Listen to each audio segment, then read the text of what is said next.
বুকের এইখানে নিয়ে বললো তোমার সাথে আমার আর দেখা হবে না। আমার দুইটা বাচ্চা আছে ছোট ছোট, সেই দুইটা বাচ্চাই তুমি এলো।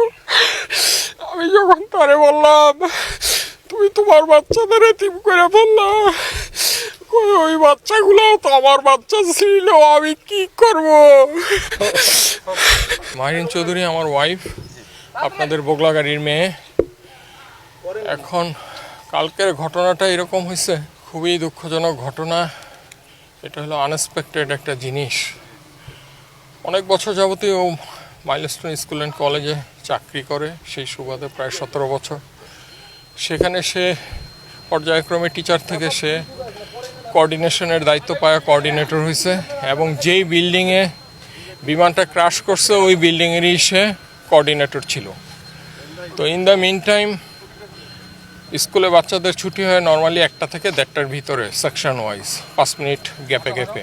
তো 1টা থেকে যখন স্কুল ছুটি হয়েছে তখন বেসিক্যালি কোঅর্ডিনেটর আইসার সামনে দাঁড়ায়, টিচাররা যার যার বাচ্চা নিয়ে আইসা প্যারেন্টসদের কাছে হ্যান্ড ওভার করে।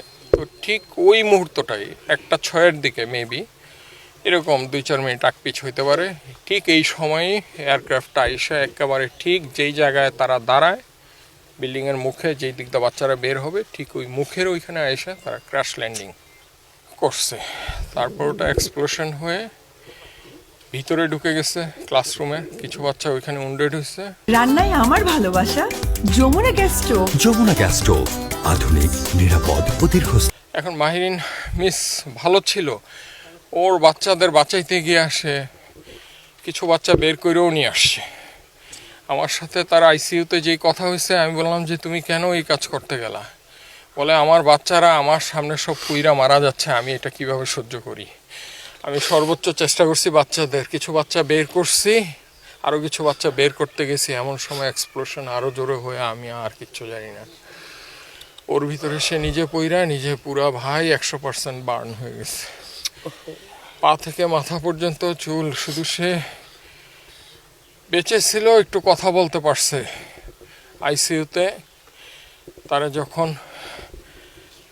মানে আইসিইউতে যখন তাকে চিকিৎসা নিছে এবং তাকে যখন লাইফ সাপোর্টে নেওয়ার আগ পর্যন্ত সে লাস্টে একটা কথাই বলছে যে আমার হাতটা একটু, ডান হাতটা দিয়ে বলছে আমাকে একটু শক্ত করে ধরো ডান হাতটা। আমি শক্ত করে ধরছি, ভাই ধরা যায় না, পুরা সব কিছু পোড়া। বুকের এইখানে নিয়ে বললো তোমার সাথে আমার আর দেখা হবে না।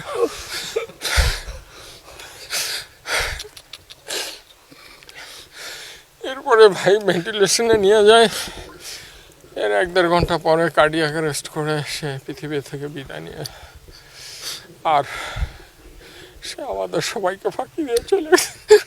আমার দুইটা বাচ্চা আছে ছোট ছোট,